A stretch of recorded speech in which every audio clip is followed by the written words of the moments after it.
کی ایک بحری فوج ہوگی جو فلاں علاقے کو فتح کر کے جنتی بنے گی، اور اس میں یزید بھی چونکہ شامل تھا، جس اعتبار سے اس حدیث کو مسلمان انتہائی مستند حدیث قرار دیں۔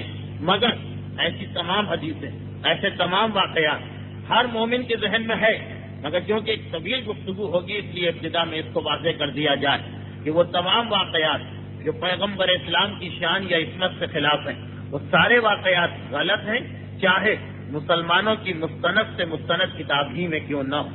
بعض اوقات ایسی بات ہوگی کہ ان واقعات کو بیان کر کے ان کی غلطی ثابت کی جائے گی، مگر اکثر ان واقعات کو نظر انداز کر دیا جائے گا۔ اور تیسری بات جو آپ حضرات ہی سے کرنا ہے اور بڑی اہم ہے، پہلی دو باتیں تو ہمارا ایک عقیدہ تھا جو تقریباً تمام مسلمانوں کے سامنے آ چکا ہے، مگر تیسری بات خصوصیت سے آپ حضرات سے ہے جو ان مجالس میں یا ان تقاریر میں شریک ہوں گے یا بعد میں اس کو کسی اعتبار سے سنیں گے، اور وہ تیسری بات یہ ہے کہ سیرت رسول ایک ایک واقعہ، ایک ایک لمحہ ہمارے لیے باعث ہدایت ہے، لیکن یہ بات ذہن میں رکھیے کہ پیغمبر اسلام کی زندگی کے جتنے واقعات آپ کے سامنے آئیں گے، ہم فقط یہ دیکھ کر کہ اللہ کے رسول نے اس طریقے سے عمل کیا یا اللہ کے رسول نے فلاں چیز کی اجازت دی، یہ نتیجہ کبھی نہیں نکال سکتے ہیں کہ جب پیغمبر نے اس وقت اجازت دی ہے یا پیغمبر نے فلاں موقع پر یہ کام کیا ہے تو ہمیں بھی اس چیز کی اجازت ہے، اور یہ نہیں کہہ سکتے کہ یہ تو سنت بن گئی، کیونکہ تاریخ میں ہم نے سنا ہے کہ پیغمبر اسلام اس کی اجازت دے رہے تھے۔ یہ بات ذہن میں رکھی کہ سیرت رسول کا ہر واقعہ ہماری ہدایت کے لیے ہے، اور اسی لیے ان واقعات کو آپ کے سامنے بیان کیا جائے گا، مگر اس چیز پر ہمیں عمل کرنا ہے۔ یہ فقط تاریخ کے واقعات سن کر نتیجہ نہ نکالے، ورنہ انسان کو مسلسل دھوکہ ہوتا رہے گا، بلکہ اس کے لیے ہمیں فقہ سے رجوع کرنا پڑے گا جو ہمیں یہ بتاتی ہے کہ رسول نے اپنی سیرت کے ہر واقعے کے بعد امت کو کیا حکم دیا، کیا ہم بھی ویسا ہی عمل کر سکتے ہیں یا ہمارے لیے پابندی لگائی گئی۔ اور یہی سبب ہے کہ ہر تقریر میں اختتام پہ مسائل فقہ ضرور آئیں گے۔ میری بات واضح نہیں ہوئی اس لیے میں ایک دو مثالیں دے دوں۔ مثلا سیرت رسول میں اگر کوئی شخص یہ سنے کہ پیغمبر اسلام ایک وقت میں 9 نکاح کر چکے ہیں، تو سننے والا اگر بالفور یہ نتیجہ نکالے کہ اب ہمارے لیے بھی اس چیز کی اجازت ہے، تو یہ بالکل غلط فہمی، یہ اس کی بالکل کم علمی اور جہالت کی وجہ سے نکلا ہوا نتیجہ، اگرچہ سیرت میں آپ یہ سنیں گے۔ یا مثلا جیسے ایک بہت ہی مشہور مثال علماء دیتے ہیں کہ پیغمبر اسلام کا ہر عمل ہمارے لیے باعث ہدایت تو ہے، مگر ہم اس کی پیروی نہیں کر سکتے جب تک کہ رسول سے نہ پوچھ لیں۔ فقہاء اور علماء اس کی ایک مثال دیتے ہیں۔ مثلا اگر ہم یہ دیکھیں، فرض کیجئے کہ ہم مدینے میں ہوتے، رسول کے زمانے میں ہوتے، ہم یہ دیکھیں کہ پیغمبر اسلام جا رہے ہیں راستے میں، اپنے مکان کے قریب سے گزر رہے ہیں، ایک مرتبہ کوئی پورے حجاب میں، پورے برقعے میں، پورے پردے میں کوئی خاتون وہاں سے گزری، پیغمبر اسلام رک گئے، گفتگو ہونے لگی۔ اب ہم یہ سمجھیں کہ پیغمبر اسلام نے یہ طریقہ مقرر کیا کہ انسان کے لیے ہر عورت سے یا کم سے کم ان عورت سے گفتگو کرنا جائز ہے کہ جس سے رسول گفتگو کر رہے ہیں، یا ہاتھ ملانا جائز ہے، تو یہ ہماری غلط فہمی ہوگی، کیونکہ ہو سکتا ہے کہ وہ خاتون پیغمبر اسلام کی کوئی محرم خاتون ہوتی، بہن ہوتی، ماں ہوتی، خالہ ہوتی، تو فقط رسول کے عمل کو دیکھ کر ہم یہ نہیں سمجھ سکتے ہیں کہ ہمیں بھی یہ کرنا، جب تک کہ پیغمبر اسلام کی طرف سے وضاحت نہ آ جائے۔ میں اس چیز کو کیوں بیان کر رہا ہوں اتنی اہمیت کے ساتھ؟ اس لیے کہ میں نے بعض لوگوں سے یہ بھی سنا کہ اسلام میں گانا حلال ہے، اسلام میں گانے کی اجازت، اسلام میں گانا کوئی گناہ نہیں۔ خیر، ہر کہنے والا اپنی مرضی سے جو دل چاہے کہے، مگر وہ دلیل دیتے ہیں کہ ہمارے پاس دلیل ہے سیرت رسول میں۔ کیا دلیل ہے آپ کے پاس؟ کہا کہ دیکھیے ہر تاریخ میں موجود ہے، ہر عالم بیان کرتا ہے، بار بار ہم سنتے آئے ہیں کہ جب رسول خدا مکے سے ہجرت کر کے مدینے پہنچے تھے تو مدینے کی عورتوں نے یا قبیلہ بنی نجار کی چھوٹی چھوٹی بچیوں نے پیغمبر اسلام کا استقبال کیا. ان کے ہاتھ میں دف تھے یا ڈھول تھے یا آلات موسیقی تھے. پیغمبر اسلام آ رہے ہیں. تمام مرد کھجوروں کے درختوں پر چڑھے ہوئے دور سے دیکھ رہے. ایک مرتبہ اشارہ ملا کہ اللہ کے رسول ظاہر ہو چکے اور یہ ساری بچیاں یا عورتیں گانا گانے لگی. پیغمبر اسلام کے استقبال میں ایک مرتبہ انہوں نے قصیدے شروع کر دیے, نغمے شروع کر دیے, گانے شروع کر دیے. اللہ کے رسول یہاں تک آئے. آنے کے بعد اس قبیلے کی بچیوں کو دیکھا, مسکرائے, لیکن نہ روکا, نہ منع کیا, نہ برا بھلا کہا, نہ کوئی عذاب سنایا, نہ کوئی حرام ہونے کی بات کی. تو دیکھیے رسول کے سامنے رسول کے استقبال کے لیے گانا گایا جا رہا ہے اور پیغمبر اسلام بالکل خاموش ہے. اس کا مطلب یہ ہوا کہ یہ اسلام میں جائز ہے. اب اس قسم کی بات کہنے والے بھی پائے جاتے ہیں, اس لیے مجھے اتنی وضاحت کرنا پڑی کہ کہیں ایسا نہ ہو کہ میری تقریر میں کوئی واقعہ آئے اور میرا ذہن نہ جائے, میں وضاحت نہ کروں اور سننے والے اس سے کوئی ایسا نتیجہ نکال لیں جو شریعت کے خلاف ہے. تو اب جیسے دلیل لانے والا اپنے خیال میں صحیح دلیل لا رہا ہے, مگر ہم اور آپ سب جانتے ہیں کہ اس نے کتنا بڑا اس نے دھوکہ کھایا, کتنی بڑی غلط فہمی میں وہ مبتلا ہوا. اس اعتبار سے کہ یہ بات ہر مسلمان جانتا کہ پیغمبر اسلام جس شریعت کو ہمارے سامنے پیش کیا, آہستہ آہستہ یہ شریعت نازل ہوئی ہے. سارے واجبات ایک دن میں واجب نہیں ہوئے, ساری حرام چیزیں ایک دن میں حرام نہیں ہوئی. اب اگر یہ دیکھنا ہو کہ اسلام میں کوئی چیز حلال ہے یا حرام, تو پیغمبر کی زندگی کسی درمیانی واقعے کو نہیں دیکھنا پڑے گا, بلکہ یہ دیکھنا پڑے گا کہ جب الیوم اکملت لکم دینکم کا اعلان ہوا, اس وقت پیغمبر نے کس چیز کو حلال کیا, کس کو حرام کیا. کیونکہ شراب بھی اسلام کی ابتدا میں حلال تھی, لوگ شراب پیتے تھے اسلام کے بعد بھی, تو پیغمبر نے روکا نہیں, منع نہیں کیا, اس لیے کہ اس وقت تک خدا نے حرام ہونے کا حکم نافذ جاری نہیں کیا تھا. اب اس سے کوئی نتیجہ نکالے کہ آج بھی شراب حلال ہے, تو کتنی بڑی اس کی یہ غلط فہمی ہوگی. یہ مت دیکھو کہ شروع میں حلال تھی, یہ دیکھو کہ آخر میں پیغمبر حرام کر کے گئے. اسی طریقے سے گانے کا مسئلہ, بے شک ابتدا کے اندر خاص طور پر جب پیغمبر مدینے آئے, یہ ایک بات میں ابھی سے بتا دوں, اگرچہ سیرت رسول کی ایک اہم موضوع بنے گا یہ کہ جو حلال و حرام کے مسئلے یہ زیادہ تر مدینے میں آئے. مدینے سے پہلے مکے کی زندگی میں عقائد پر زیادہ زور تھا, اور مدینے میں آنے کے بعد فقہ پر یا حلال و حرام پر یا اعمال کے اوپر زیادہ زور دیا گیا. تو شراب بھی حرام ہوئی مدینے میں آنے کے بعد, گانا بھی حرام ہوا مدینے میں آنے کے بعد, سود بھی حرام ہوا مدینے میں آنے کے بعد, اس قسم کے سارے احکامات. تو اب جب رسول مدینے میں آ رہے ہیں, اگر اس وقت تک گانا جائز ہے تو یہ نتیجہ نہ نکالے کہ آخر تک یہ جائز رہا ہوگا, بلکہ یہ دیکھنا پڑے گا فقہ میں جا کر کہ پیغمبر نے اس سلسلے میں آخری حکم کیا دیا تھا.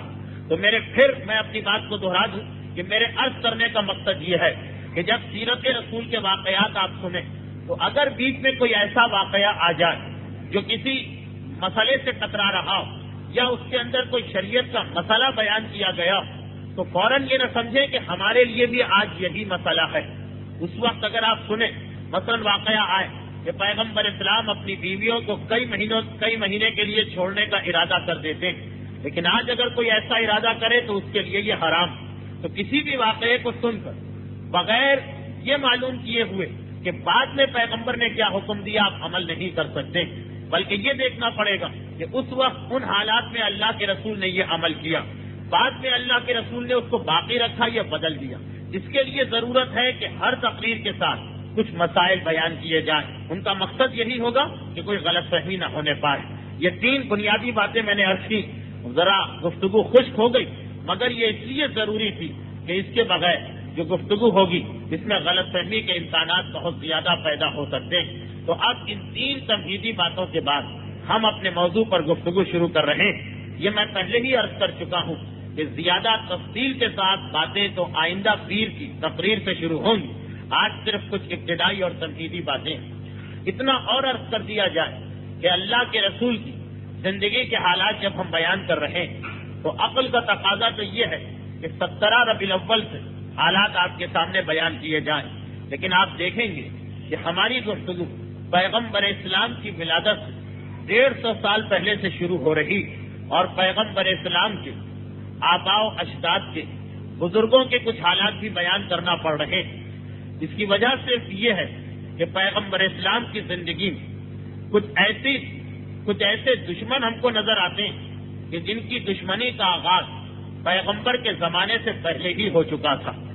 مکے میں جنہوں نے پیغمبر اسلام کو 13 سال تک مسلسل ظلم و ستم کر کے تبلیغ سے روکنا چاہا، یہ بھی وہ لوگ تھے کہ جنہیں اپنے خاندان سے وراثت میں رسول کی دشمنی ملی تھی، اور مدینے میں 10 سال تک جو پیغمبر اسلام کے لیے سب سے بڑا خطرہ بنے رہے اور ہر وقت پیغمبر اسلام کو اور مسلمانوں کو نقصان پہنچانے کی کوشش کرتے رہے، یہ بھی وہ لوگ ہیں کہ جنہیں پیغمبر اسلام کی دشمنی بہت طویل عرصے سے وراثت میں ملتی چلی آ رہی تھی۔ تو پیغمبر کی مکے اور مدینے کی زندگی کے حالات اس وقت تک سمجھ میں نہیں آئیں گے جب تک کہ ان دونوں دشمنوں کو نہ سمجھ لیا جائے۔ چنانچہ ہم مجبور ہیں کہ اپنی گفتگو پیغمبر اسلام سے 4 یا 5 پشت پہلے سے شروع کریں۔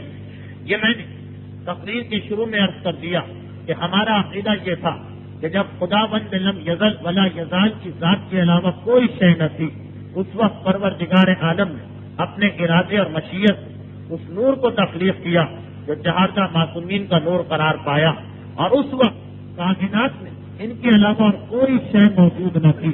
ہمارے پاس اس نور کے پیدا ہونے کے بعد کے حالات کی بڑی تفصیل کے ساتھ ہیں کہ پھر کس طرح سے پروردگار عالم نے اس نور کے مختلف اجزاء کر کے ان کی مدد سے کائنات کی ہر چیز کی تخلیق کی، مگر پھر آج کے ہمارے موضوع سے خارج ہے۔ البتہ یہ بات ثابت ہے کہ اس نور کی پیدائش سے بھی ہزاروں بلکہ لاکھوں سال بعد تک اس کائنات میں کوئی شے نہیں بنائی گئی، اور خود معصوم کے ارشاد سے بار کہ ہم اس وقت پیدا کیا گئے جب نہ زمین تھا جب نہ زمین تھی نہ آسمان، نہ عرش تھا نہ کرسی، نہ لوح تھی نہ قلم، نہ جنت اور نہ دوزخ، کسی چیز کا وجود نہ تھا۔ اس کے بعد یہ نور مختلف مراحل سے گزرتا رہا، یہاں تک کہ زمین و آسمان بنے، عرش و کرسی بنی، لوح و قلم پیدا کیے گئے، اور آہستہ آہستہ کائنات کی مخلوقات سامنے آنے لگی۔ پھر وہ مرحلہ آیا کہ جب پروردگار عالم نے حضرت آدم کی پیدائش کی اور یہ نور منتقل ہوا حضرت آدم کے جسم میں، یہاں سے یہ نور حضرت اسماعیل تک پہنچا اور ان مراحل سے گزر کے پہنچا کہ جنہیں قرآن کہہ رہا ہے وَتَقَلُّبُكَ فِي السَّاجِدِينَ، اے میرے حبیب تمہارا نور مسلسل سجدہ کرنے والے کی پیشانیوں میں منتقل ہوتا رہا۔ حضرت ابراہیم و حضرت اسماعیل وہ مرحلہ آ گیا کہ حضرت اسماعیل کے جسم میں یہ نور منتقل ہو چکا، اور حضرت ابراہیم حکم پروردگار سے اپنے بیٹے کو اور اپنی بیوی جناب ہاجرہ کو اس میدان میں چھوڑ کے جا رہے جو اس وقت تک بالکل سنسان میدان تھا، بالکل سنسان جنگل تھا، ایک بے آب و گیاہ وادی تھی، حجاز کی سرزمین، چاروں طرف چھوٹے چھوٹے پہاڑ ہیں، بالکل پتھریلی سرزمین جہاں پہ نہ پانی کا ایک قطرہ نظر آ رہا اور نہ ہی کسی قسم کا سبزہ، اور خود ابراہیم پروردگار سے کہہ رہے ہیں کہ پروردگارہ تیرے حکم سے میں اپنے اہل و عیال کو بے وادٍ غیر ذی زرع ایک ایسے مقام پہ چھوڑ کے جا رہا ہوں کہ جہاں پہ کوئی چیز پیدا نہیں ہے اور کوئی چیز نہیں ہوگی۔ روایت یہ بتاتی کہ جناب حاجرہ جن کی گود میں شیرخوار بچہ جناب اسماعیل کی صورت میں ہے، اور جناب اسماعیل کے اندر نور رسالت منتقل ہو چکا، اپنے شوہر سے فقط یہ سوال کرتی کہ یہ سنسان جنگل، یہ اتنا بڑا صحرا، یہ بے آب و گیاہ وادی جہاں نہ پینے کی کوئی چیز نہ کھانے کی کوئی چیز، آپ آخر ہمیں اس کے سہارے چھوڑ کے جا رہے ہیں؟ اور جواب ملتا اپنے پروردگار کے سہارے پر۔ جناب حاجرہ خاموش، جناب حاجرہ اس کے بعد نہ کوئی اعتراض کیا نہ کوئی سوال کیا۔ پھر وہ مشہور واقعات تاریخ کے جنہیں مجھے دہرانا مقصد نہیں کہ جناب حاجرہ بہرحال ماں، اور وہ وقت آ گیا کہ پیاس کی شدت سے حضرت اسماعیل ایک مرتبہ بے چین و بے قرار ہو رہے، اور جناب حاجرہ اپنے بیٹے کی بے چینی کو دیکھ کے گھبرا رہی، پریشان ہو رہی، کیا کیا جائے۔ کس طریقے سے اپنے بیٹے کی پیاس کو بجھایا جائے، کہاں سے پانی حاصل کیا جائے۔ ایک مرتبہ بے چینی کی حالت میں یہی سمجھ میں آیا کہ مجھے یہ جو قریب کی 2 پہاڑیاں ان پر چڑھ کے دیکھنا چاہیے، شاید کہیں کوئی پانی نظر آ جائے، شاید کوئی چشمہ نظر آ جائے، شاید کوئی قافلہ نظر آ جائے جن کے پاس پانی ہو۔ چنانچہ بے چینی کے ساتھ طرف کے اس پہاڑی پہ چڑھی جس کا نام صفا تھا، اور ایک مرتبہ دیکھا تو دوسری پہاڑی کے پیچھے پانی کی جھلک نظر آئی۔ ماں بے اختیار دوڑ کے اس پہاڑی سے نیچے اترتی اور دوڑ کے دوسری پہاڑی پہ جاتی جس کا نام مروا۔ وہاں جو دیکھا تو پتہ چلا کہ جس پہاڑی پر میں پہلے کھڑی تھی اس کے قریب پانی نظر آ رہا۔ ایک مرتبہ پھر دوڑ کے واپس آئی اور انہی 7 چکروں کے درمیان واقعہ پیش آ گیا جس نے مکے کو ظاہری طور پر آباد کیا کہ حضرت اسماعیل جو ایڑیاں رگڑ رہے ہیں پیاس کی شدت سے، ایک مرتبہ ان کے پاؤں کے نیچے سے پانی کا چشمہ نکلا۔ 7ویں چکر پہ ماں مروا پہاڑی پر ہے، یہ منظر دیکھا، دوڑ کے آئی، پانی ابل رہا ہے، ایک مرتبہ خوشی کی حالت ہے مگر یہ پانی تو مسلسل بڑھتا چلا جا رہا۔ گھبرا گئی اور بے اختیار اپنی زبان میں جو سریانی زبان تھی کہا زم زم، یعنی رک جا رک جا، اور یہ کہنا تھا کہ ایک مرتبہ وہ بہتا ہوا پانی رک گیا۔ ماں اور بیٹے نے اپنی پیاس کو بجھایا مگر اس پانی کو دیکھ کر پرندے بھی آ گئے اور اسی مقام پہ اپنی پیاس بجھانے لگے۔ پرندوں کو دیکھ کر کچھ قافلے بھی یہاں پہ آ گئے اور پہلی آبادی مکے کی سرزمین میں شروع ہوئی۔ گفتگو بہت طولانی ہو جائے گی مگر چند خاص مصلحتوں سے مجھے یہ حالات بیان کرنا پڑ رہے ہیں، اور اب اس پانی کو دیکھ کر اور اس مختصر سی آبادی کو دیکھ کر عرب کا ایک اہم قبیلہ بنو جرہم وہ بھی اسی مقام پہ آ کے رہنے لگا اور جناب اسماعیل کی شادی اس خاندان کے اندر ہو گئی۔ 4 یا 5 قبیلے اس کے بعد مسلسل آتے رہے اور مکہ ایک اچھی خاصی آبادی بن گیا۔ اسی دوران حضرت اسماعیل کا انتقال ہو چکا اور یہ نور رسول ان کی اولاد میں منتقل ہو گیا۔ اسی دوران یہ جو 4-5 قبیلے یہاں پہ آباد تھے ان میں سے کچھ کے دل میں حسد پیدا ہوا حضرت اسماعیل کی اولاد کو دیکھ کر، یہ مکے کے حاکم ہیں، ان کے ہاتھ میں خانہ کعبہ کی تولیت ہے، ان کا حکم چلتا، وہ حسد کی وجہ سے کچھ اور تو نہ کر سکے۔ انہوں نے یہ کیا کہ کچھ سونے کے چڑھاوے جو لوگوں نے خانہ کعبہ پہ لا کے چڑھائے تھے، کچھ تلواریں، کچھ کمانیں، کچھ زرہ، یہ سارا سامان لیا اور اٹھا کر زمزم کے کنویں میں اس کو ڈال دیا تاکہ زمزم کے کنویں کا منہ بند ہو جائے، یہاں پانی نہ رہے۔ پانی نہ رہنے سے شاید مکہ ایک مرتبہ پھر سنسان اور اجاڑ ہو جائے، اسماعیل کی اولاد کی حکومت ختم ہو جائے۔ حسد کی وجہ سے یہ ساری چیزیں، تلواریں، کمانے، زرہ اور سونے کے بنے ہوئے 2 ہرن جو ایران کے حاکم نے خانہ کعبہ کے لیے بھیجے، ان سب کو زمزم میں ڈال کے زمزم کو بند کر دیا گیا۔ اور اس وقت لوگوں کے لیے زمزم کو اتنا بڑا مسئلہ نہ تھا، آبادی کم تھی، مکے میں اتنی بارش ہونے لگی تھی کہ لوگوں کی ضروریات پوری ہو جاتی، اور زمانہ گزرتا رہا یہاں تک کہ وہ وقت آ گیا کہ جناب اسماعیل کی اولاد ایک مرتبہ اقتدار سے محروم ہوتی۔ یہ بھی بڑے دلچسپ واقعات ہیں مگر میرے موضوع سے ہٹ کر ہے۔ حضرت اسماعیل کی اولاد اقتدار سے محروم ہوتی، حکومت سے محروم ہوتی۔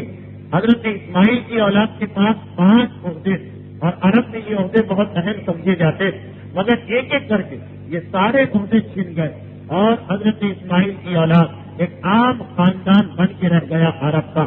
مگر اس کے باوجود سارا عرب اور خاص طور پر سارا مکہ ان سے حسد بھی کر رہا ہے، دشمنی بھی کر رہا ہے۔ وجہ کیا؟ جب تک حاکم تھے اس وقت تک لوگ اگر دشمنی کرے تو بات سمجھ میں آ جاتی، لیکن اب جب ایک عام قبیلہ بن کے رہ گیا پھر بھی سارے مکے کے سارے قبیلے ان کے دشمن، کیونکہ سبب وہی جس پر پیغمبر اسلام نے بار بار فخر کیا۔ 11 مسلسل احادیث ہیں، صحیح احادیث، جس میں پیغمبر نے یہ کہا کہ حتیٰ یہ پیغمبر کہہ رہے ہیں آدم سے لے کر اب تک، یہاں تک کہ میرے جد حضرت اسماعیل کے انتقال کے بعد بھی ہمارے خاندان میں دین ابراہیمی باقی رہا، اور ہمارے یہاں سارے کے سارے رشتے نکاح کے ذریعے ہوتے تھے۔ جب ساری دنیا میں نکاح کا تصور ختم تھا، زنا عام ہو چکا تھا، میرے میرا خاندان وہ خاندان تھا کہ جس کے اندر سارے رشتے اور اولاد کا سارا سلسلہ نکاح کے ذریعے ہوا ہے، تو فقط ایک قبیلہ ایسا ہے جو ان بتوں کو ماننے سے انکار کر رہا ہے۔ اب مذہبی اختلاف پیدا ہو گیا۔ حضرت اسماعیل کے خاندان لوگ مذہب کی وجہ سے دشمنی کر رہے ہیں، اور یہ خاندان دنیا کے اعتبار سے روز بروز کم سے کم ہوتا چلا جا رہا۔ ان کی عزت، ان کا وقار، ان کا مقام، جب ایک ایسی شخصیت سامنے آئی جس نے اس خاندان کو ایک مرتبہ پھر پرانی عزت واپس کی، اور پیغمبر اسلام کی سیرت میں تقریباً سارے علماء یہیں سے گفتگو شروع کرتے ہیں۔ حضرت اسماعیل کا انتقال ہو گیا، کئی پشتیں گزر گئی، کئی پیڑھیاں گزر گئی، یہ خاندان حکومت سے محروم ہو کر اور اپنے صحیح مذہب پر باقی رہنے کی وجہ سے سارے مکے کی دشمنی کا نشانہ بن گیا۔ تب وہ شخصیت سامنے آتی جن کا نام قصی، اور ان کے بارے میں فقط صرف اس لیے کہ ذہن واضح ہو جائے یہ مجھے دہرانا پڑے گا کہ پیغمبر اسلام کے والد کا نام ہے حضرت عبداللہ، اور حضرت عبداللہ کے والد کا نام ہے حضرت عبد المطلب، حضرت عبد المطلب کے والد کا نام ہے حضرت ہاشم، حضرت ہاشم کے والد کا نام ہے حضرت عبد مناف، اور حضرت عبد مناف کے والد وہی قصی ہیں کہ جن کے حالات اس وقت آپ کے سامنے بیان ہو رہے ہیں۔ یعنی پیغمبر اسلام کے دادا حضرت عبد المطلب، ان کے دادا حضرت عبد مناف، ان کے والد حضرت قصی ہیں کہ جو وہ شخصیت بنتے جنہوں نے اپنے بکھرے ہوئے خاندان کو جو دنیاوی اقتدار سے محروم ہو چکا دوبارہ جمع کیا، سارے خاندان کو جمع کیا، انہیں ایک حوصلہ دیا، انہیں ایک طاقت دی، اور وہ 5 عہدے جو ایک ایک کر کے ان کے خاندان سے نکل چکے، بڑے اہم عہدے، خانہ کعبہ کے دروازے میں قفل تھا، اس کی چابی، ایک عہدہ بڑا اہم عہدہ، چابی ان کے خاندان میں تھی، جس کے لیے چاہے کعبے کو کھولے، جس کے لیے چاہے نہ کھولے۔ وہ تو حضرت ابراہیم اور اسماعیل نے کعبہ بنایا، وہ چابی ان کے خاندان میں چلی آ رہی، مگر بیچ میں یہ عہدہ چھن گیا۔ حضرت قصی دوبارہ لے کے آئے، مکے میں آنے والے حاجیوں کی میزبانی کرنا، ان کی ضروریات کو پورا کرنا بہت بڑا عہدہ تھا، یہ بھی ان کے خاندان میں تھا جو چھن چکا تھا۔ مکے کے اندر آنے والے حاجیوں کو پانی پلانا، یہ خود ایک اتنا بڑا کام تھا کہ ایک الگ عہدہ تھا، ہزاروں حاجی اس زمانے میں آتے، یہ بھی ان کے خاندان سے نکل چکا تھا، عہدہ واپس آیا۔ ایک سب سے بڑا جو عہدہ اس زمانے میں مانا جاتا وہ یہ کہ علم، ان کے خاندان میں علم تھا، جھنڈا ان کے خاندان میں تھا مکے کا۔ مکے کا کوئی قبیلہ باہر کسی سے لڑنے جائے، جب تک کہ یہ اس کو جھنڈا نہ دے وہ لڑائی نہیں شروع کر سکتا۔ یہ جھنڈا بھی ان کے خاندان سے نکل گیا، اسے واپس لے کے آئے، تو ایک ایک کر کے 5 کے 5 عہدے انہوں نے واپس لے لیے اور اپنے سارے بکھرے ہوئے خاندان کو جمع کیا۔ چنانچہ اکثر مورخین کہتے ہیں کہ انہی کا لقب قریش ہے، جو اکثر آپ سنتے ہیں قبیلہ قریش۔ قریش کے معنی ہے الگ الگ بکھری ہوئی چیزوں کو جمع کرنے والا، جو چیزیں الگ ہو جائیں، جدا ہو جائیں، کچھ یہاں کچھ وہاں کچھ وہاں، ان سب کو لا کے جمع کرنے والے کو قریش کہتے ہیں عربی۔ جو کہ انہوں نے حضرت اسماعیل کے اس بکھرے ہوئے خاندان کو ایک جگہ لا کے جمع کیا، اس لیے ان کا ایک لقب پڑ گیا قریش۔ اور انہوں نے وہ پہلی شخصیت کہ مکے کو ایک باقاعدہ شہر بنایا۔ اس سے پہلے یہ تھا کہ مختلف قبیلے آتے رہتے تھے اور ہر ایک دوسرے سے حسد کی وجہ سے کسی نے یہاں آبادی بنائی، کسی نے وہاں، پورا بکھرا ہوا تھا مکہ شہر۔ انہوں نے لوگوں کو ترغیب دلائی، شوق دلایا کہ اپنی آبادیوں کو چھوڑو، کعبے کے چاروں طرف ایک ترتیب کے ساتھ مکانات بنا کے رہو۔ شروع میں تو لوگوں نے یہ بات نہیں مانی، پہلے اپنے خاندان کو لا، آہستہ آہستہ سارے کے سارے قبیلوں نے اس نظام کو پسند کیا۔ چنانچہ مکہ ایک ایسا شہر بنا کہ کعبہ اس کے درمیان ہے، چاروں طرف آبادی۔ یہ پلاننگ پہلی مرتبہ انہی حضرت قصی کی تھی، اور یہی وہ شخصیت ہے جنہوں نے عرب میں پہلی مرتبہ وہ تصور دیا جو آج ساری دنیا میں ہے۔ انہوں نے عربوں سے کہا کہ یہ سارے قبیلے، اب یہاں میں نے عرض کیا کہ 8-10 قبیلے جمع ہو چکے ہیں، ان سب میں الگ الگ میٹنگ ہوتی ہے اپنے معاملات کے لیے۔ ہم سب ایک ہی شہر کے رہنے والے ہیں، ایک ایسی جگہ بنائی جائے جہاں جب بھی ضرورت ہر قبیلے کے نمائندے آ کے بیٹھے اور آپس میں بحث اور مباحثہ کیا جائے۔ دار الندوہ اس کا نام تھا، اور یہ وہی مقام تھا جہاں پر شب ہجرت رسول خدا کی شہادت کا منصوبہ بنایا گیا تھا۔ تو یہ پہلی شخصیت جنہوں نے آج کی اسمبلی یا پارلیمنٹ کا تصور دیا اور ایک خاص مقام خانہ کعبہ کے سامنے ہجر اسماعیل کے پیچھے مقرر کیا جو آج بھی موجود ہے. آپ میں سے جو مکے کی زیارت کر چکے ہیں انہوں نے اس مقام کو دیکھا ہوگا. یہ پہلی شخصیت ہے. اس انداز سے دار الندوہ یعنی مشورے کی جگہ، آپس میں بحث کی جگہ، معاملات کو سلجھانے کی جگہ انہوں نے مقرر کی. اور جب ان کا آخری وقت آیا تو انہوں نے یہ سارے عہدے ایک خاص صندوق کے ساتھ اپنے بیٹے جناب عبد مناف کے حوالے کیے. ایک صندوق خاندان ابراہیمی میں چلا آ رہا جس میں تمام انبیاء کے تبرکات، حضرت آدم ہو، حضرت شیس ہو، حضرت ادریس ہو، حضرت نوح ہو، حضرت الیاس ہو، حضرت ابراہیم، سب کے تبرکات، وہ پورا صندوق منتقل کیا اپنے بیٹے. اور اس کے بعد وہ وصیتیں جو اس خاندان کا ہر سربراہ اپنے بعد آنے والے سے کرتا، اور جن میں پہلی وصیت یہ ہوتی کہ دیکھو تمہیں اپنی شان ایسے خاندان میں کرنا جو شرافت میں سارے عرب میں مانا ہوا، کیونکہ تمہارے اندر جو نور یہ تمہاری اولاد میں منتقل ہوگا. سوچ سمجھ کے شادی کرنا. ان کا انتقال ہوا. عبد مناف سارے قبیلے کے حاکم بنے، بلکہ سارے مکے کے حاکم. اب یہ میرے علم میں ہے کہ یہ چیزیں اتنی زیادہ پیچیدہ ہیں، یہ رشتہ داریاں، کہ آپ کا ذہن میرے ساتھ نہیں چل پا رہا ہوگا، مگر یہ فقط آج کی حد تک ہے. انشاءاللہ آئندہ گفتگو تک ہم حضرت عبد المطلب کے حالات میں پہنچ جائیں گے، جو مشہور شخصیت. اس کے بعد پھر آپ کے لیے کوئی پریشانی نہیں ہوگی ان چیزوں کو سمجھنا. حضرت عبد مناف یہ پیغمبر اسلام کے دادا کے دادا. جناب عبد مناف عرب کے حاکم بن گئے، مکے کے حاکم بن گئے، اور قریش کی قیادت ان کے ہاتھ میں آئی. بس یہی وہ مشہور شخصیت جن کے یہاں 4 بیٹے ہوئے، مگر پہلے 2 بیٹے جڑواں ایک ساتھ تھے، اور اس طرح ایک ساتھ تھے کہ بعض روایتوں میں ہے کہ ان دونوں بھائیوں کی پیشانیاں ایک دوسرے سے جڑی ہوئی تھی. اور ایک تاریخ کے اندر کہ نہیں، ایک بھائی کے پاؤں کا پنجہ دوسرے بھائی کی پیشانی میں لگا ہوا تھا. اب یہ تقریباً 1700 سال پہلے کا زمانہ، اور اس زمانے میں آج کی طرح آپریشن وغیرہ کا کوئی انتظام نہیں.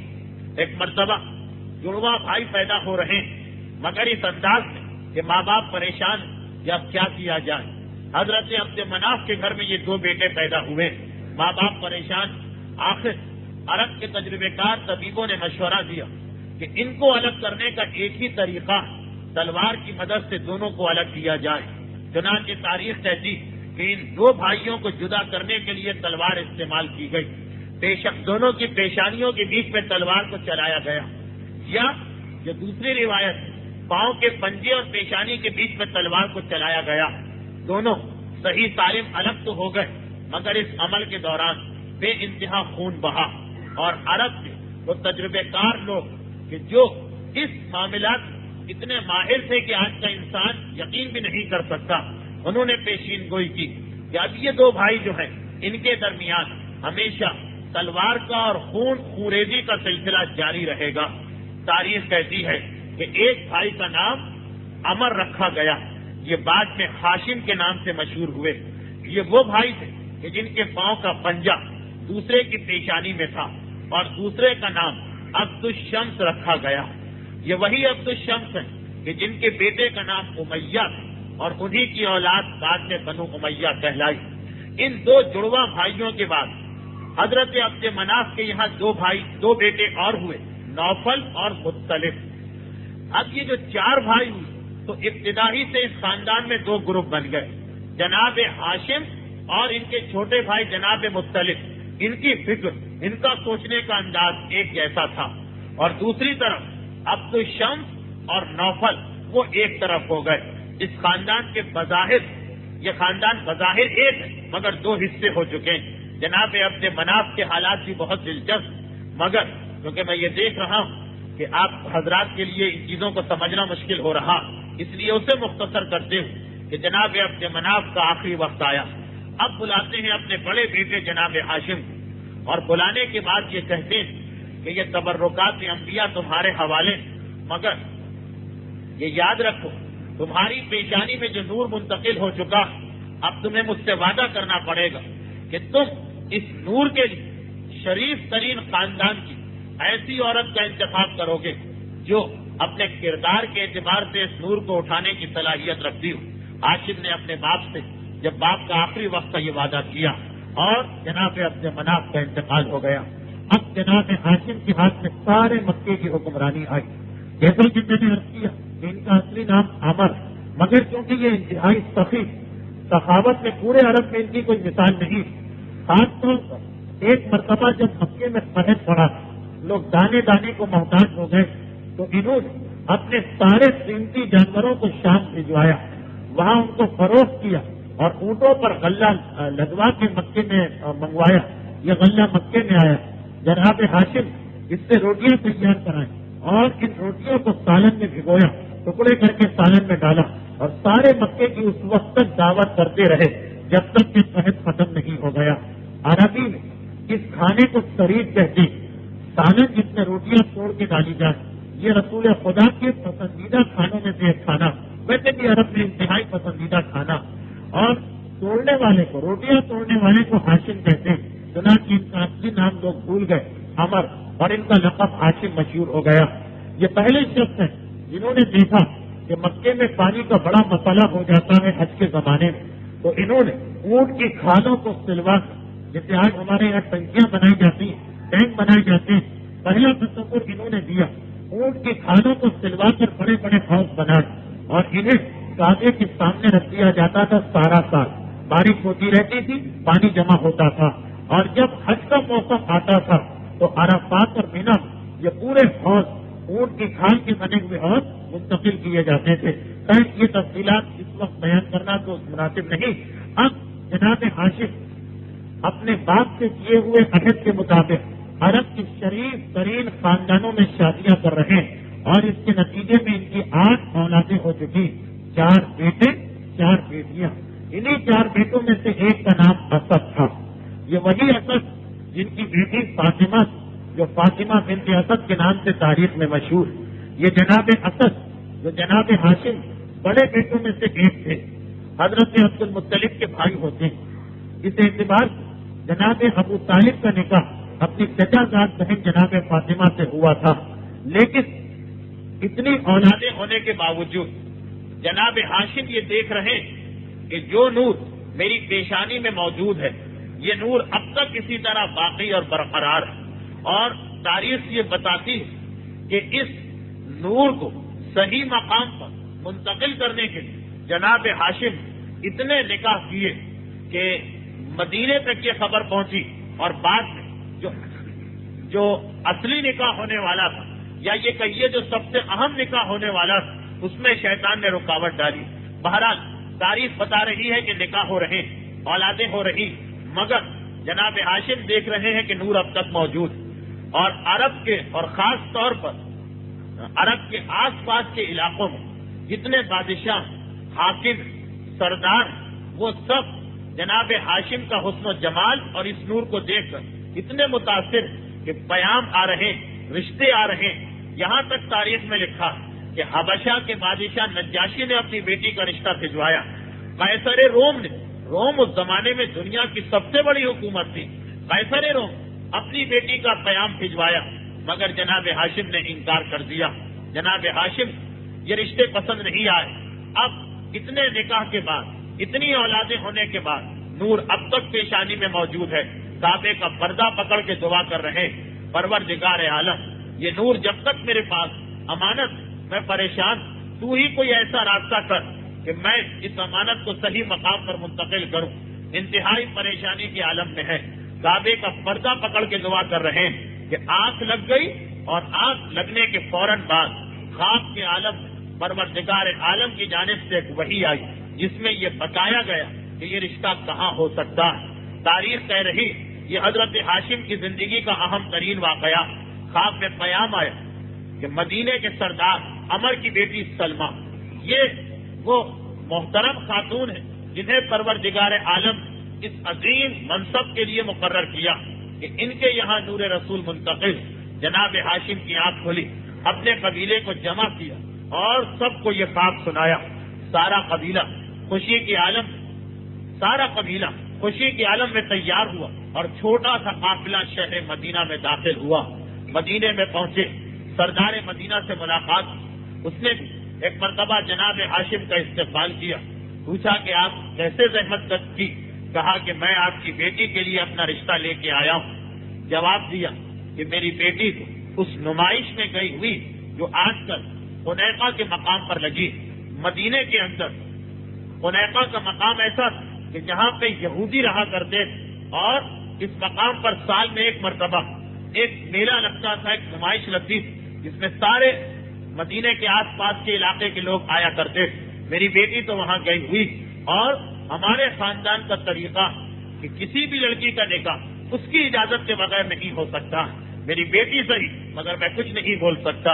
اب جناب ہاشم ایک مرتبہ یہ بات کی کہ ٹھیک ہے آپ میرا رشتہ اپنی بیٹی کے سامنے رکھیے, مگر ساتھیوں نے مشورہ دیا کہ ہم سب کو چلنا چاہیے اور ایک مرتبہ اس میلے میں, اس نمائش میں, اس بازار میں پہنچنا چاہیے تاکہ یہودیوں کو بھی دیکھیں اور ان کی طاقت کو بھی. یہ دوسری دشمنی. پہلی دشمنی تو آپ نے سنی کہ جناب ہاشم کا اپنا بھائی سے جدا ہونا ایک ایسی تلوار چلا گیا کہ جس کی وجہ سے خاندانوں میں ہمیشہ دشمنی رہے گی. اب رسول کے دوسرے بڑے دشمن مدینے کے یہودی, مگر ان کی دشمنی شروع ہو گئی تھی جناب ہاشم کے زمانے سے. تاریخ کہتی کہ جب یہ سب لوگ اس میلے کے مقام پر پہنچے تو اس زمانے کا دستور تھا ہر آنے والا اپنا خیمہ خود لگاتا تھا. سرخ کھال کا, عرب میں سرخ کھال کا اونٹ بڑا قیمتی اونٹ مانا جاتا, سونے اور ہیرے جواہرات سے زیادہ قیمتی ہوتا. ایسے اونٹ کی کھال کا خیمہ جناب ہاشم نے لگایا. سارے کے سارے بازار جو سارا میلہ, ساری نمائش, سب کی توجہ ادھر ہو گئی. یہ کون بڑا سردار آیا؟ یہودیوں کی نگاہ پڑی اور ایک مرتبہ بے چین ہو گئے, ایک مرتبہ چہرے سرد پڑ گئے کہ ارے اس کے چہرے پر وہی سارے آثار جو ہماری کتابوں میں آخری نبی کے بارے میں لکھے, اور ایک سازش کا سلسلہ شروع ہو گیا کہ کسی طریقے سے اس شخص کو یہیں پہ قتل کرو, یہاں سے زندہ واپس نہ جانے دیں. مگر پروردگار عالم کو نور رسالت کی حفاظت کرنا تھا. یہودیوں کی سازش کا جواب ملا, مگر یہ وہ موضوع جو اب آج مکمل نہیں ہو سکے گا. انشاءاللہ آئندہ پیر کو یہاں سے گفتگو آگے بڑھے گی کہ یہودیوں نے کیا سازش کی, جناب سلمہ کو کس طرح سے بہکانے کی کوشش کی, اور پروردگار عالم نے ان کے منصوبے کو کیسے ناکام بنایا. اب یہ دو حالات, دو شخصیتوں کے حالات, جناب ہاشم کے باقی حالات اور عبد المطلب, یہ آپ کو آئندہ پیر اور سننا پڑیں گے. اس کے بعد کی تقریر میں انشاءاللہ پیغمبر اسلام کے حالات آپ کے سامنے آ جائیں گے.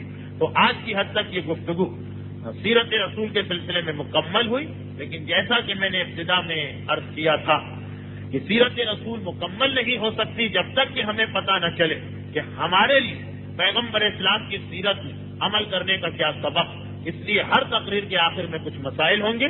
مسائل کا وقت شروع ہو رہا ہے, زیادہ وقت نہیں لیا جائے گا, صرف 15 منٹ, کیونکہ تقریر 1 گھنٹے میں مکمل ہوا کرے گی.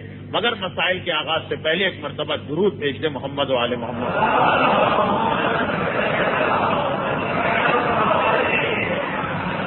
مسائل میں ایک ایسا موضوع آج لینے کا ارادہ ہے جو آپ حضرات کے لیے اتنا نیا یا عجیب نہیں ہے, کیونکہ جو ایک بڑی بنیادی غلطی ہمارے معاشرے میں ہوتی ہے, الحمدللہ یہ دیندار مجمع جو میرے سامنے ہے وہ اس غلطی سے بالکل محفوظ ہے, مگر پھر بھی 2-4 مسئلے ایسے پیدا ہو گئے موجودہ زمانے میں کہ مجھے اس موضوع پر گفتگو کرنا ہی پڑا.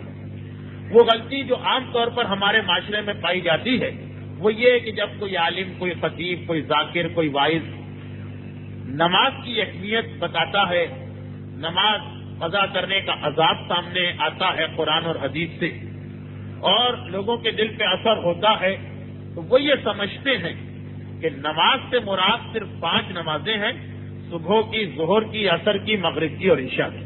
جی ہم پڑھ لیں تو ہم اب نمازی بن گئے اور اس بے نمازی کے عذاب سے اور گناہ سے بچ گئے.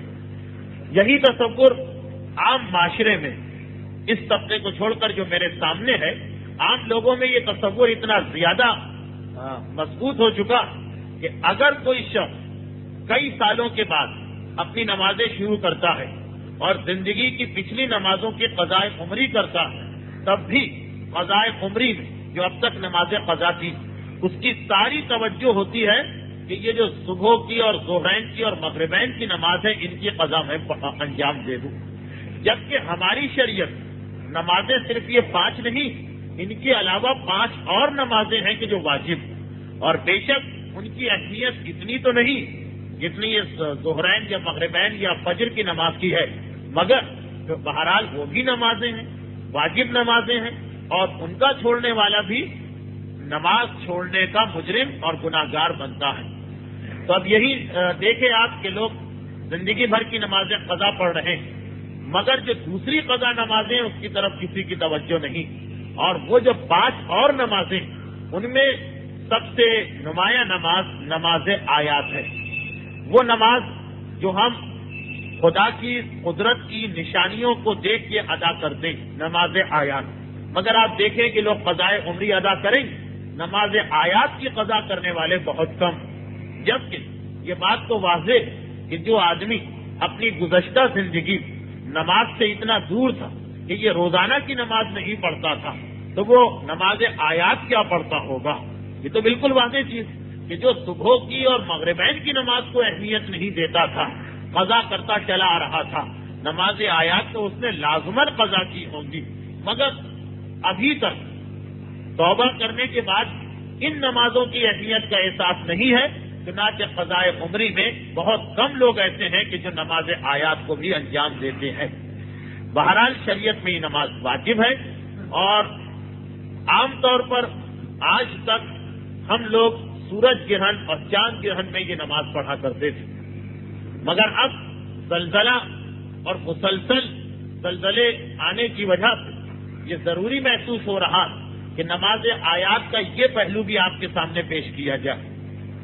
مجھے سورج گرہن چاند گرہن کے مسئلے اس وقت بیان نہیں کرنا، فقط زلزلے کے مسئلے کہ زلزلے سے نماز آیات کس طرح واجب ہوتی ہے۔ مگر پہلے ایک بنیادی مسئلہ، 4 ایسی چیزیں ہیں کہ جب یہ 4 چیزیں ہوں تو سارے مسلمانوں پر بلکہ سارے انسانوں پر 2 رکعت ایک نماز آیات کا پڑھنا واجب ہے، اور وہ 4 چیزیں ہیں۔ نمبر 1 سورج گرہن، چاہے پورا گرہن لگا ہو، آدھا لگا ہو، 1/4 لگا ہو، تھوڑا سا لگا ہو۔ نمبر 2 چاند گرہن، نمبر 3 زلزلہ، اور نمبر 4 کوئی بھی قدرتی آفت۔ مگر اس میں اس مسئلے میں بھی ایک فرق ہے، وہ یہ کہ سورج گرہن، چاند گرہن اور زلزلے میں تو یہ شرط ہے کہ ان میں سے کوئی ایک چیز پیش آ جائے نماز واجب ہے، چاہے کوئی ڈرے یا نہ ڈرے، خوف کا ڈر کا کوئی سوال پیدا نہیں ہوتا۔ مگر جو چوتھی چیز ہے قدرتی آفت، اس میں یہ شرط ہے کہ ایسی قدرتی آفت ہو کہ جس کی وجہ سے لوگوں کی اکثریت ڈر گئی ہو، تب نماز واجب ہوتی۔ اور اگر لوگ نہیں ڈر رہے ہیں یا تھوڑے سے لوگ ڈر رہے ہیں، باقی لوگوں کو کوئی ڈر نہیں ہے، تو نماز واجب نہیں ہوگی۔ مگر شرط ہے کہ قدرتی آفت ہو، مثلا بارش ہوئی اور ایسی بارش ہوئی کہ لوگ ڈرنے لگے کہ یہ کیسی بارش ہے، کہیں ایسا نہ ہو کہ سب ڈوب جائیں۔ 13 دن 15 دن 2 مہینے بارش ہوئی، آندھی چلی اور ایسی آندھی کے لوگوں کی اکثریت ڈرے، طوفان آیا ایسا طوفان کے لوگ ڈرے، زمین پھٹ گئی، پہاڑ گر پڑا، بجلی کی کڑک سنائی دی، کوئی بھی ایسی قدرتی آفت جس کی وجہ سے لوگوں کے اندر ڈر پیدا ہو، اس کی وجہ سے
کہ اپنی آفت نہ ہو.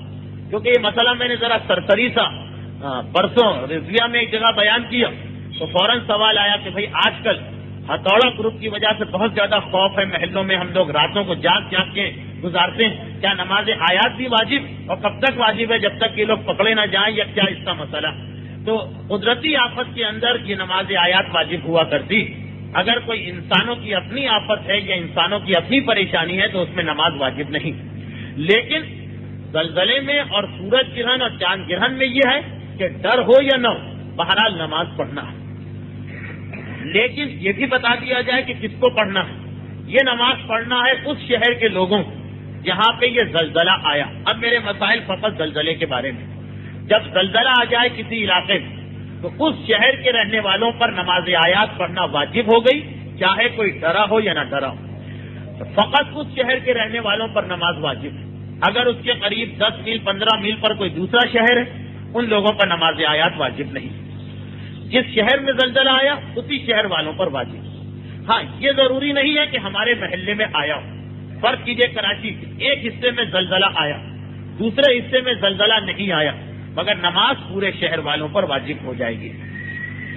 یہ نماز جیسا کہ میں نے عرض کیا کہ ہر انسان پر واجب ہے سوائے ان عورتوں کے کہ جس وقت یہ آفت آئی ہو اس وقت وہ نجاست کے دنوں میں ہو یا نجاست کے ایام میں ہو. جس وقت مثلا زلزلہ آیا ان دنوں میں, اگر کوئی عورت اس وقت حیض و نفاس کے عالم میں ہے تو اس پر یہ نماز واجب نہیں. نہ ابھی پڑھنا واجب ہے, نہ بعد میں قضا ادا کرنا واجب ہے. اور یہ مسئلہ میں اس لیے اور زیادہ تاکید کے ساتھ دہرا رہا ہوں کہ میرے علم میں یہ بات آئی ہے کہ کچھ غلط فہمی پھیل گئی کہ نہیں عورتوں پر بھی اس کی قضا واجب ہے. ویسے تو عام عورتوں پر قضا واجب یا عام عورتوں کو پڑھنا, مگر جو نجاست کے دنوں میں ہوں ان کے لیے یہ نماز زلزلے کی نماز بالکل معاف, نہ ادا ہے نہ قضا, جس طرح باقی واجب نمازوں کا مسئلہ ہے. ہاں, اب اس سے متعلقہ ایک اہم مسئلہ آتا ہے جو لوگ پوچھ رہے ہیں کہ زلزلہ آیا. بعض ایسے لوگ تھے یا یہ کہیے کہ پہلے دن کا زلزلہ ایسا تھا کہ اکثر لوگوں کو پتا چل گیا کہ زلزلہ آیا ہے, مگر دوسرا اور خاص طور پر تیسرا زلزلہ تو ایسا تھا کہ بہت کم لوگوں کو پتا چلا کہ کوئی زلزلہ آیا ہے. اب کیا اس صورت میں بھی ہم کو اس نماز کو پڑھنا ہے یا نہیں پڑھنا, اس کا کیا مسئلہ ہے؟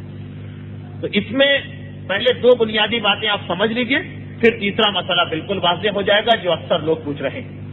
پہلی بات تو یہ کہ اکثر مجتہدین یہ کہتے ہیں کہ زلزلے کی نماز آیات کبھی قضا نہیں ہوتی, ہمیشہ ادا رہتی.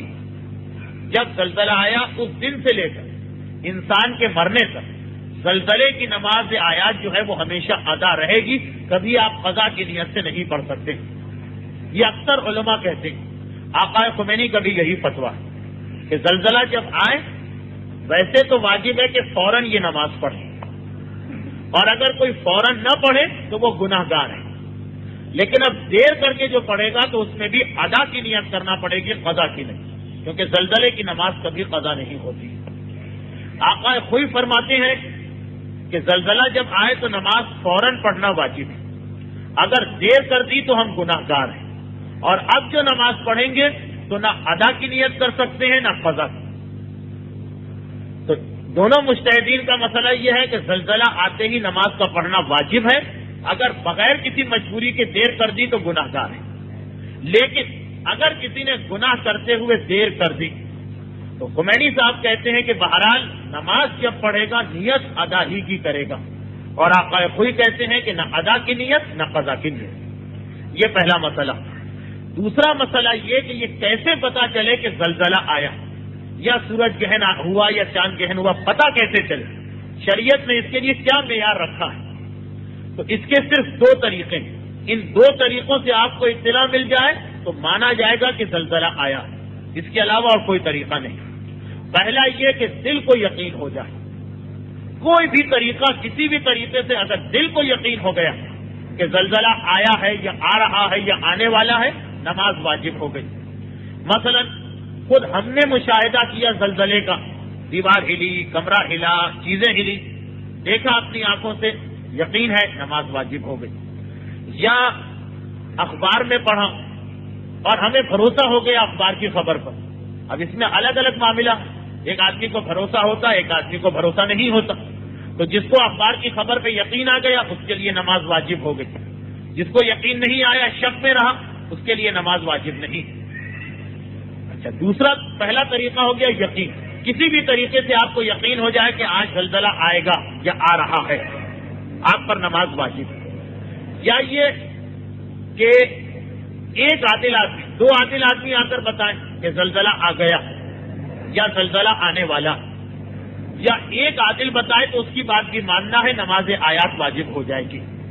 اور آقا خود کہتے ہیں کہ نہیں، اگر ایک ثقہ آدمی بھی بتائے تب بھی نماز آیات واجب ہے. خمینی صاحب کہتے ہیں نہیں، کم سے کم عادل ہونا چاہیے. بس یہ دو مسئلے آخر کے ہیں، اس کے بعد مجھے گفتگو ختم کرنا ہے. اب فرق کیا ہوا؟ دیکھیے، عادل کہتے ہیں وہ آدمی جو کوئی گناہ نہ کرتا، چھوٹا بڑا کوئی گناہ نہ کرتا، اور اگر کبھی اس سے گناہ ہو جائے تو اتنا اس کے پاس خوف خدا ہو کہ فوراً توبہ کر لے. یہ آدمی آ کر کہے کہ میرے حساب سے زلزلہ آ رہا ہے یا آنے والا ہے، آقا کوئی بھی کہتے ہیں، خمینی بھی کہتے ہیں کہ فوراً اس کی بات مان کر نماز آیات پڑھنا واجب. تو ایک ایسا ہوتا ہے آدمی جو عادل نہیں ہے، یعنی اس سے کوئی گناہ ہو جاتا ہے مگر قابل بھروسہ ہوتا کہ یہ گناہ کر رہا ہے مگر دوسری چیز میں بالکل ٹھیک ہوگا. مثلا داڑھی کا منڈوانا اسلام میں حرام اور گناہ. جس نے داڑھی منڈوائی وہ عادل نہیں رہا، فاسق اور فاجر ہو گیا، گناہگار ہے، عدالت سے نکل گئے. لیکن ایسا دیکھا گیا کہ بعض لوگ ہیں کہ داڑھی منڈواتے ہیں، یہ ایک گناہ تو کرتے ہیں لیکن باقی باتوں میں بہت دیانتدار، بہت ٹھیک ٹھاک، بالکل قابل بھروسہ. تو اب ایک ایسا آدمی آ کے کہہ رہا ہے کہ مثلا اس کی داڑھی نہیں، گناہگار، اور کہہ رہا ہے کہ زلزلہ آیا یا آ رہا ہے. ہمیں اس پر یقین ہے کہ یہ آدمی اور سب کچھ کر سکتا ہے، جھوٹ نہیں بول سکتا، پورا بھروسہ ہو رہا ہے. آقا خود کہتے ہیں کہ ایسے آدمی کی بات بھی مان لو، عادل نہیں ہے مگر بھروسہ ہے تمہیں. خمینی صاحب کہتے ہیں نہیں، یہ کیسا ہی آدمی کیوں نہ ہو، اتنا ہی بھروسہ کیوں نہ ہو، اس کی بات نہیں مانی جائے گی، کیونکہ داڑھی منڈوا کے یہ عدالت سے نکل گیا، عادل نہیں رہا تو اس کی بات کی کوئی اہمیت نہیں. اچھا، اب آپ دیکھیں اخبارات میں عام طور پر جو آتا ہے نا کہ کل اتنے بجے سورج گرہن لگے گا، اتنے بجے چاند گرہن، یہ عام طور پر انہی لوگوں کی بات ہوتی ہے کہ جو داڑھی منڈواتے ہیں، عادل نہیں ہوتے، غیر عادل ہوتے. یقین ہو گیا تو دوسری بات ہے، ورنہ یہ غیر عادل ہے، کم سے کم آقا خمینی کا مقلد ان کی بات پہ بھروسہ نہیں کر سکتا. یا مثلا عورتوں میں مثال، پردہ واجب ہے، لازم ہے، بے پردگی حرام ہے. اب ایک عورت بے پردہ ہو گئی، گناہ کیا، عدالت سے نکل گئی، فاسق و فاجر بن گئی. لیکن آپ نے دیکھا ہوگا کہ بعض ایسی عورتیں کہ باقی سارے معاملات میں، واجبات میں، دین کے احکامات میں انتہائی پابند، نماز پڑھیں، روزہ رکھیں، حج کریں، والدین کا حق، رشتہ داروں کا حق، سب چیزوں میں دین کی پابندی، بس پردہ ان سے نہیں ہو پاتا. بہرحال ہے تو وہ فاسق و فاجر، لیکن انہوں نے آ کر بتایا کہ زلزلہ آ رہا. اب ہمیں بھروسہ ہے کہ ایک گناہ یہ کر رہی مگر باقی معاملات میں یہ جھوٹ نہیں بولے گی. کوئی صاحب کہتے ہیں اس کی بات مان لو، نماز آیات واجب. خمینی صاحب کہتے ہیں نہیں، بھروسہ ہو، صحیح ہو، غلط ہو، کوئی ہمیں تعلق نہیں، اس نے گناہ کیا، عادل نہیں رہی، اس کی بات کی کوئی اہمیت نہیں. تو خیر، جب ان دو طریقوں سے آپ کو پتا چلے کہ زلزلہ آ رہا ہے یا آنے والا، تب نماز آیات واجب ہے. یا خود یقین ہو جائے یا ایک عادل آدمی آپ کو اطلاع دے، یا کوئی صاحب کے نزدیک قابل بھروسہ. اب ایک آخری مسئلہ آج کی گفتگو کا وہ یہ کہ اگر ہمیں کبھی پتہ ہی نہیں چل سکا کہ زلزلہ آیا، اور زلزلہ گزرنے کے بعد معلوم ہو کہ آج صبح یا 1 گھنٹے پہلے زلزلہ آیا تھا، پتہ ہی نہیں، سو رہے تھے یا احساس بھی نہیں ہوا، تو کیا کریں؟ جیسا میں نے عرض کیا، تیسرے اور دوسرے زلزلے میں یہی بات ہوئی تھی. اس میں آقا خوئی اور خمینی میں اختلاف ہے. آقا خوئی کہتے ہیں کہ اگر زلزلے کے وقت آپ کے پاس کوئی اطلاع نہیں تھی، یا سو رہے تھے یا معلوم نہیں تھا، بعد میں اطلاع آئی کہ آج زلزلہ آیا ہے یا کل زلزلہ آیا تھا، یا 10 دن پہلے زلزلہ آیا تھا یا 5 سال پہلے زلزلہ آیا تھا، اور آپ کو آج اطلاع مل رہی ہے، تب بھی اس نماز کو پڑھنا واجب ہے، زلزلے کی نماز، لیکن نہ ادا کی نیت نہ قضا کی. آقا خمینی کہتے ہیں کہ نہیں، جب زلزلے کی اطلاع نہ ملے، بعد میں اطلاع ملے، اس کی نماز واجب نہیں ہے، اس کی نماز معاف ہے، اس کو پڑھنے کی ضرورت نہیں ہے. پڑھ لے تو ثواب ہے، اچھا ہے، بہتر ہے، لیکن نہ پڑھے تو کسی قسم کا کوئی حرج نہیں. اگر آپ کو زلزلے کے بعد اطلاع ملے تو اس وجہ سے دوسرے اور تیسرے زلزلے آقا خمینی کے اکثر مقلدوں پر نماز آیات واجب نہیں، جن کو اطلاع ہی نہیں۔ البتہ آقا خوئی کے مقلد ان کو پہلا، دوسرا، تیسرا تینوں زلزلوں کی نماز آیات پڑھنا پڑے گی۔ اور یہ بتا دیا جائے کہ اگر جس چیز سے نماز واجب ہوگی یہ ایک سے زیادہ مرتبہ ہو تو ایک سے زیادہ نماز واجب ہوگی، 2 زلزلے آئے تو 2 نمازیں واجب، 4 زلزلے آئے 4 نمازیں واجب، یا اگر مختلف چیزیں جمع ہو جائیں، مثلا آندھی بھی چلی، زلزلہ بھی آیا، سورج گرہن بھی لگا تو 3 نمازیں واجب، جتنی چیزیں ہو جائیں اتنی نمازیں واجب ہو جاتی۔ بس آخری میرا ایک ہی جملہ، اندازہ کر لیں کربلا میں اہل حرم کے لیے کتنا مشکل مقام ہوگا۔ سورج گرہن ہے، نماز آیات واجب، زلزلہ آیا ہوا ہے، نماز آیات واجب، مگر وہ وقت اور وہ مرحلہ کہ نماز پڑھنے کی بھی اجازت نہیں دی جا رہی۔ نماز کیسے پڑھی جائے؟ زینب نماز پڑھے یا جلتے ہوئے خیموں سے اپنے چھوٹے چھوٹے بچوں کو باہر نکالے؟ وَسَيَعْلَمُ الَّذِينَ ظَلَمُوا أَيَّ مُنقَلَبٍ يَنقَلِبُونَ۔ درود بھیجے محمد و آل محمد۔